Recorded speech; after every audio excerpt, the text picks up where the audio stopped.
అందరికీ నమస్కారం అండి.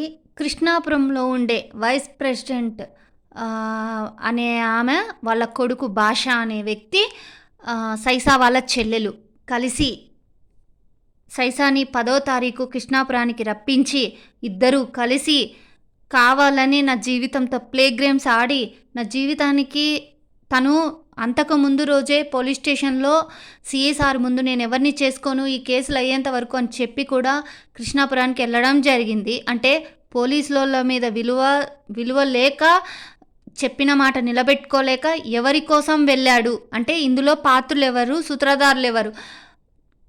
సైసా వాళ్ళ నాన్నేమో నాకు తెలీదు అని చెప్తాడు. వాళ్ళ అన్న ఉండి నాకు తెలీదు అని చెప్తారు.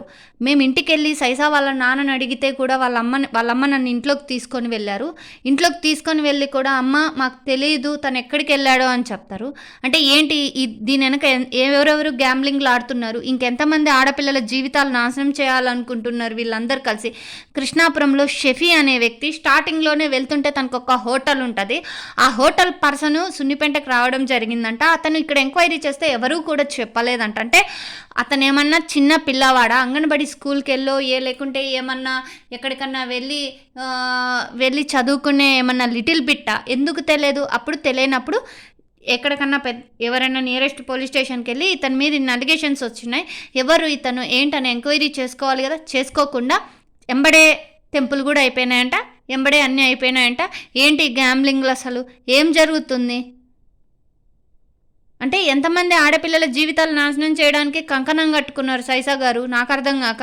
అంటే నా మెడలో తాళి కట్టారు, నన్ను ఇది చేశారు, మళ్ళీ మార్కాపురం సంబంధం చూస్తున్నారు, అది దేవుని దేవల్ల ఎట్లనో ఇదైంది. ఇప్పుడు కృష్ణాపురము ఇంకా ఎన్ని ఊర్లు తిరుగుతాడు? ఇంకెంతమందిని ఇది చేసుకుంటా పోతా ఉంటారు. కృష్ణాపురంలో టెంపుల్ అయిపోయిందన్న మళ్ళీ ఇంకా ఎన్నెన్ని ఊర్లు తిరుగుతుంటారు, ఇంకా ఎన్నెన్ని చేస్తుంటారు. పోలీసులకి దొరకకుండా చిక్కకుండా ఎన్ని రోజులు దాచిపెట్టుకొని ఉంటాడు? ఎన్ని ఎఫ్ఐఆర్ కాపీలు బుక్ చేయించుకుంటాడో? షఫీ అనే వ్యక్తి, కృష్ణాపురంలో ఉన్న వ్యక్తి, అతను ఏం మాట్లాడుతున్నాడో నాకు నీట్గా నా దగ్గర ఆడియోలు కూడా ఉన్నాయి, అతని వాయిస్ రికార్డులు ఉన్నాయి. ఆ వైస్ ప్రెసిడెంట్ ఆడియో రికార్డు కూడా నేను రికార్డ్ చేసుకోవడం జరిగింది, ఆమె మాట్లాడిన మాటలు మొన్న రీసెంట్గా. సో వీళ్ళ రికార్డింగ్స్ కూడా ఆడియోస్ నేను మీడియా ఛానల్ వాళ్ళకి ఇస్తాను కూడా. సో ఏమని మాట్లాడతారో ఆ షఫీ గారు మీరే ఇందురు, అన్ని ఛానల్స్ వాళ్ళు విందురు నీట్గా ఏం మాట్లాడుతున్నాడు అని.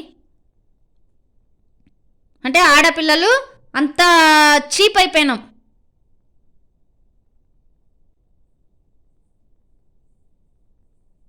రెడ్డి హ్యాండెడ్గా కంప్లీట్ ఆడియోస్ ఉన్నాయి షఫీ గారివి నా దగ్గర, కృష్ణాపురం షఫీ గారివి.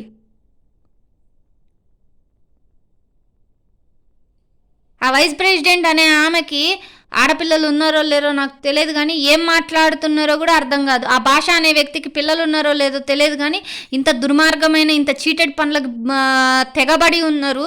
ఏమన్నా మనుషుల వీళ్ళు మనుషులేనా అసలు? ఏం చేయలేమంట, ఏం చేస్తారో ఏం చేయలేరో చూద్దురు. నేనేం చేయలేను కదా. సరే ఏం చేస్తారో ఏం చేయలేరో చట్టం చేస్తుంది. సరే నేనేం చేయలేకపోవచ్చు, చట్టం అనేది ఉంది కదా, తన పని తను చేసుకుంటా పోతుంది కదా.